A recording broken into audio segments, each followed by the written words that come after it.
Here's something I think will help you. Proverbs chapter 22 verse 2 says what? The rich man and the poor man have one thing in common. God made them both. Now when I first read that verse, I was living in Baintown. And my daddy would tell you, you know, we were living in an area, we didn't even know we was poor. Because everybody around us was, you know, living the same way. But when I read that, I got angry at God. I almost cursed God when I read that. Because I was a young man reading that verse, and it says, the rich and the poor have one thing in common, God made them both. That, to me, meant that God made rich people, and God made poor people. The problem was, I was the poor one. So I became angry at God because he didn't make me one of the rich ones. Until I read the rest of the verse. It says, the rich and the poor have one thing in common. God made them both. And God gave sight to both. Now the last part blew my mind. When I did the research on this verse, here's the way it's written in the original Hebrew. God makes people. Some become rich, some become poor based on how they see.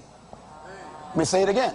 God makes people. That's what he makes people. Some become rich, some become poor, depending on how they see.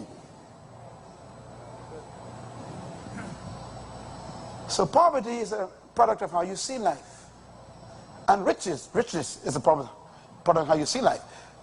I remember this true story of two young men who used to go to California, University of Southern California. And during the summer, they decided to go on a summer break and visit India. And both of them went to India, and they put their backpack on, the cut-off jeans, and they, you know, saving up money to go to India. And they went to Bombay and Calcutta on these trains. I mean, these two young guys out of college, and they spent the whole summer in India.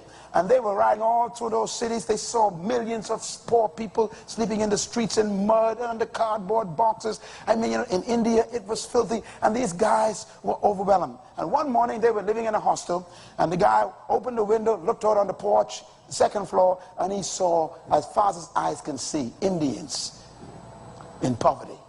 Barefooted, bareback, kids with no clothes on, living in the mud, flies crawling all over the people. They were sleeping under boxes and tin and under the bridges. And the guy was so overwhelmed with it. He says, man, he started crying. He says, gosh, man, look at the poor people. And they don't have any shoes on, no clothes, man. And his buddy came to the window. He said, yeah, man, wow, what a shoe business.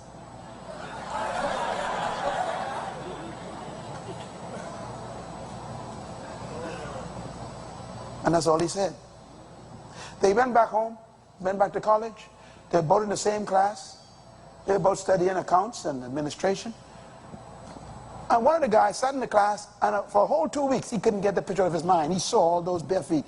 And he started sketching on a piece of paper in the class a pair of shoes. And he designed a pair of shoes sitting in the class. And he became so possessed by the idea, he decided to leave school and go and develop the shoe.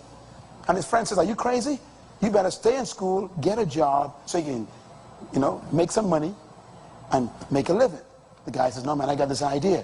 I see this thing, man. I see we can provide shoes for those people. And he got a designer to design a shoe for him. He made a prototype. He was able to get it tested, and the company that made the prototype said that they can produce a shoe for 15 cents. A plastic shoe.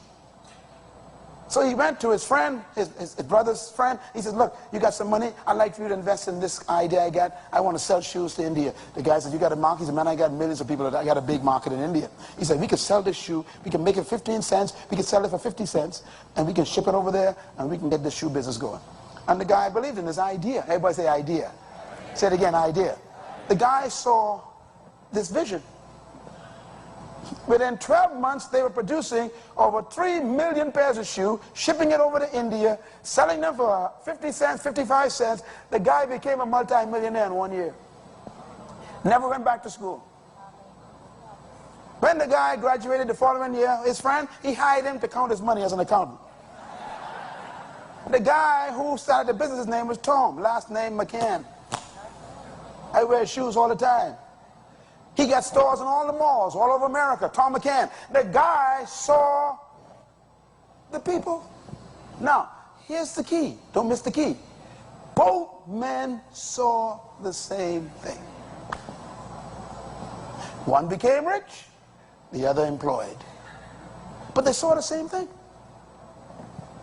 One saw bare feet, another saw a shoe business.